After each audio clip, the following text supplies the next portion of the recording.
Au nom du Père et du Fils et du Saint-Esprit, Amen. Sanctus, Sanctus, Sanctus. Ces mots que nous chantons à chaque messe ne sont pas des mots humains. Ce sont des paroles angéliques. Lorsqu'ils furent prononcés pour la première fois de l'histoire de l'humanité, en 740 avant Jésus-Christ, très exactement, ces mots ne furent pas seulement dits, mais ils furent criés. Ils retentirent aux oreilles du prophète Isaïe, tremblant de peur au milieu du temple de Jérusalem rempli de fumée. Les montants des portes colossales du temple vibrèrent au bruit de ces cris terribles des séraphins.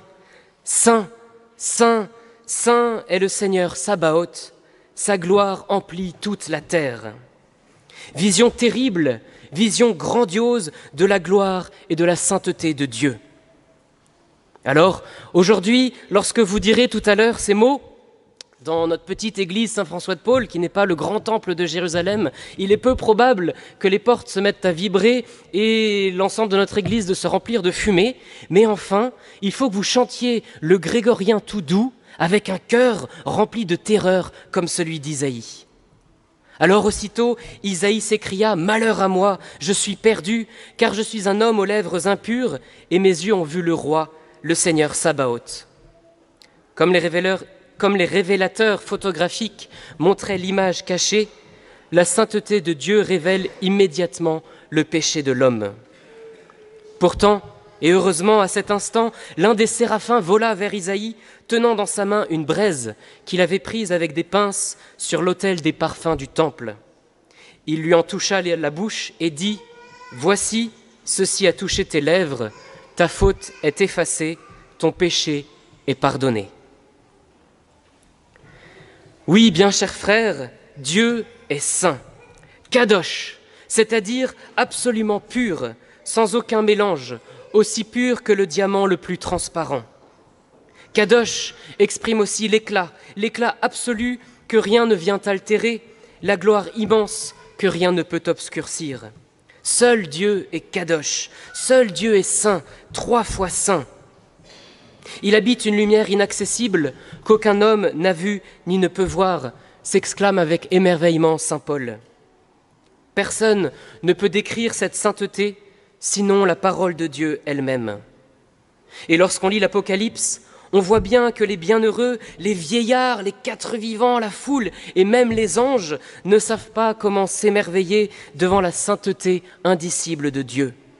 Aujourd'hui, dans la première lecture, ils s'exclamaient « Amen, louange, gloire, sagesse, action de grâce, honneur, puissance et force à notre Dieu pour les siècles des siècles.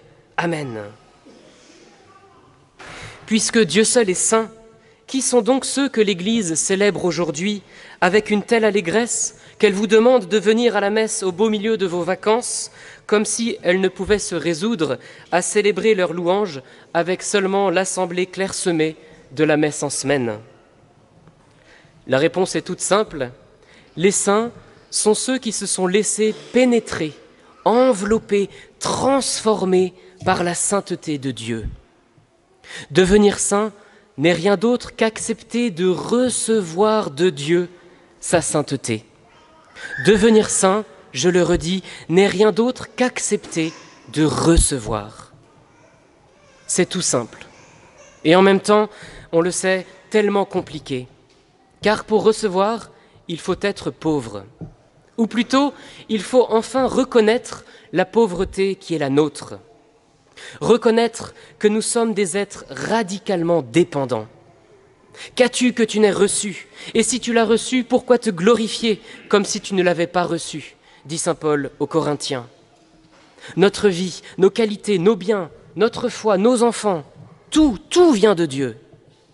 Et même nos bonnes actions et nos mérites qui sont encore des fruits de la grâce.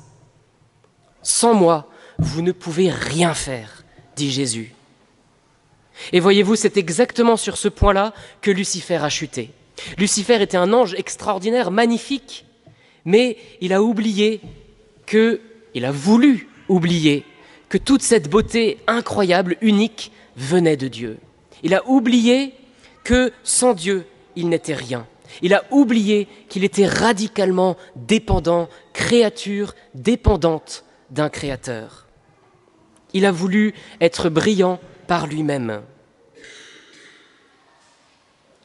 Alors, comment reconnaître cette pauvreté ontologique, existentielle qui est la nôtre? En acceptant enfin de nous arrêter pour recevoir. Marthe, Marthe, tu t'inquiètes et tu t'agites pour bien des choses, pourtant il en faut peu, une seule même. J'imagine le Seigneur nous disant « Stop, stop, arrêtez de courir !» Pourquoi êtes-vous toujours pressé? Pourquoi? Quelles sont ces choses si importantes dans votre agenda overbooké et qui vous empêchent de me consacrer 10 petites minutes par jour parmi les 1440 que je vous donne quotidiennement? 10 petites minutes parmi 1440 que je vous donne quotidiennement. Après quelle chimère courez-vous encore? Et ce cri de Dieu au premier jour de l'homme, sans cesse répété « Adam, où es-tu » D'ailleurs, reconnaissons-le, si le Seigneur nous donnait demain un jour de 25 heures, nous ne lui consacrerions probablement pas une seconde de plus. Le problème ne vient donc pas de notre agenda, mais de ce que nous faisons passer l'urgent avant l'essentiel. Au contraire, dès maintenant, sans attendre demain, décidons résolument de lui consacrer chaque jour quelques minutes d'oraison, et nous sommes en vacances, c'est donc faisable, de lui rendre ainsi un peu du cadeau le plus précieux qui nous est donné, à savoir notre temps. Oui, notre temps, donner notre temps, c'est donner ce que nous avons de plus précieux, ce que nous ne recevrons plus jamais, ce qui passe. Eh bien, le Seigneur nous en sera extrêmement reconnaissant. Arrêtons-nous pour recevoir, soyons pauvres et mendiants pour laisser le Seigneur nous gâter comme des enfants. Dans cette immense cohorte de saints que nous célébrons aujourd'hui, vous trouverez des contemplatifs et des hyperactifs, des rois et des clochards, des belles-mères et des brus, des folles en Christ et des pères raisonnables, mais vous ne trouverez pas un seul saint qui n'ait pas fait oraison d'une manière ou d'une autre. Seule l'intimité quotidienne avec Dieu ouvre les portes du paradis. C'est évident.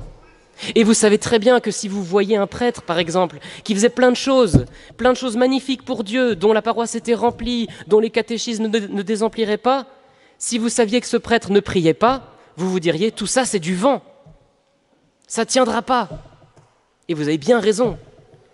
Mais vous avez au moins autant besoin de Dieu que nous. Sans prière, vous êtes aussi foutus que nous, et votre vie n'a pas de prix, pas d'intérêt. Enfin, il nous faut devenir de plus en plus petits. Encore une fois, c'est l'oraison qui nous apprendra cela. C'est ce que je disais tout à l'heure aux enfants.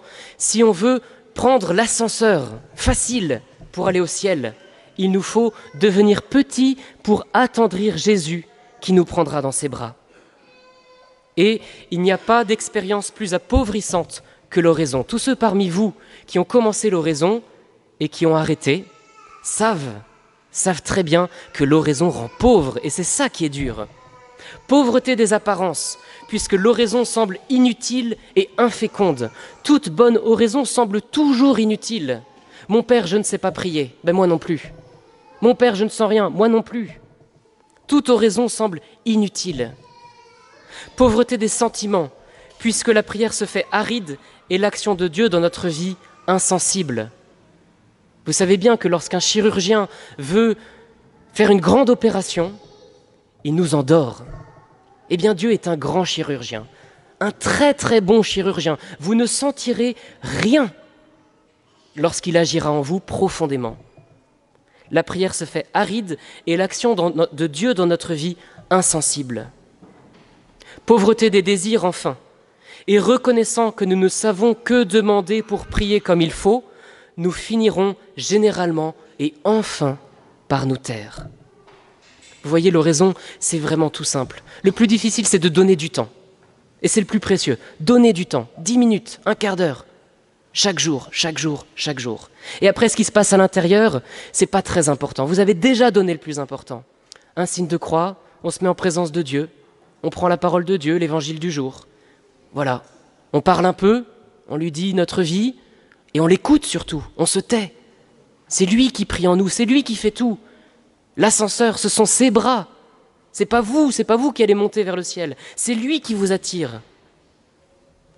Alors, enfin libérés de notre moi trop envahissant et vraiment devenus mendiants, ce n'est plus nous qui prierons, mais l'Esprit qui viendra au secours de notre faiblesse, et son intercession pour nous correspond aux vues de Dieu, dit saint Paul aux Romains. Pour devenir saint, il faut donc devenir de plus en plus pauvre, de plus en plus petit, de plus en plus mendiant. Il faut savoir de moins en moins prier, car le saint est celui qui reçoit de Dieu sa sainteté, qui reçoit de Dieu sa sainteté. Je monterai au ciel les mains vides, disait la petite Thérèse. Elle mettait toute sa fierté dans sa pauvreté. Bien plus encore, sa pauvreté la rendait audacieuse à la folie. Écoute-la encore et toujours, cette docteure. Je sens que si par impossible, tu trouvais une âme plus faible, plus petite que la mienne, tu te plairais à la combler de faveurs plus grandes encore, si elle s'abandonnait avec une entière confiance à ta miséricorde infinie. Bien chers frères, heureux les pauvres de cœur, car le royaume des cieux est à eux. Amen. Au nom du Père et du Fils et du Saint-Esprit. Amen.